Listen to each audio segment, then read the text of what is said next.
കൊച്ചിക്കാർക്ക് എല്ലാവർക്കും ഭയങ്കര ഫേമസ് ആയിട്ടുള്ള ഒരു ബ്രാൻഡാണ് വോൾക്കാനോ. അതിനുശേഷമാണ് സാധാരണക്കാരെ കൂടി ഉൾപ്പെടുത്തുക എന്ന ലക്ഷ്യത്തോടു കൂടി നമ്മൾ ആർട്ടിക്കിൾ സ്റ്റാർട്ട് ചെയ്യുന്നത്. ഐസ്ക്രീം എങ്ങനെ സാധാരണക്കാരിലേക്ക് എത്തിക്കാം എന്നുള്ളൊരു കൺസെപ്റ്റ് ഉണ്ടാക്കിയിട്ട്, അത് മാത്രമല്ല ഒരു ഈസി ആയിട്ട് നമുക്ക് എങ്ങനെ ഒരു ഷോറൂം സ്റ്റാർട്ട് ചെയ്യാം. അതായത് വോൾക്കാനോ സ്റ്റാർട്ട് ചെയ്യണമെങ്കിൽ നമുക്ക് ഭയങ്കര ഒരു ചെഫ് വേണം, അതിന് വേണ്ടിയിട്ടുള്ള കുറേ ബാക്കപ്പ് ഓഫീസ് ഉണ്ടെങ്കിലാണ് ഒരു വോൾക്കാനോ സ്റ്റാർട്ട് ചെയ്യാൻ പറ്റുക. ഇതൊന്നും ഇല്ലാതെ കണ്ട് നമുക്കൊരു 400-500 സ്ക്വയർ ഫീറ്റിലേക്ക് ഈസി ആയിട്ട് ഒരു ഷോപ്പ് എങ്ങനെ സ്റ്റാർട്ട് ചെയ്യാം. ഒരു മിനിമം ഇൻവെസ്റ്റ്മെൻറ്റിൽ, ചെറിയൊരു ഇൻവെസ്റ്റ്മെൻറ്റിൽ ഒരു 19 lakhs ആണ് നമ്മളതിൻ്റെ ഒരു ഷോപ്പ് എടുത്തു കഴിഞ്ഞാൽ ഒരു 19 lakhsൻ്റെ ഉള്ളിൽ നമുക്ക് കംപ്ലീറ്റ് വർക്ക് അതിൻ്റെ ഉള്ളിൽ നമ്മുടെ കോസ്റ്റ് അടക്കം തീർത്ത് പോകാവുന്ന രീതിയിലുള്ള ഒരു സംവിധാനം. അതിപ്പോൾ എൻ്റെ കയ്യിലൊരു 500 square feet 600 square feet room ഉണ്ടെങ്കിൽ എനിക്കൊരു 19 ലക്ഷം രൂപ കയ്യിലുണ്ടെങ്കിൽ കംപ്ലീറ്റ് ബ്രാൻഡിങ് അടക്കം എനിക്കൊരു ഷോപ്പ് കിട്ടും. A to Z സാധനം ട്രെയിനിങ് അടക്കം നമ്മൾ തരും.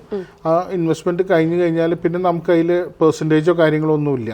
നമ്മൾ എല്ലാ ഫ്രാഞ്ചൈസിയും വിളിക്കണമെന്ന് വെച്ചാൽ നമുക്ക് അതിനൊരു ലിമിറ്റ് ഉണ്ട്. 10 കിലോമീറ്റേഴ്സിൻ്റെ ഉള്ളിലാണ് നമ്മളൊരു ഷോപ്പ് കൊടുക്കുള്ളൂ.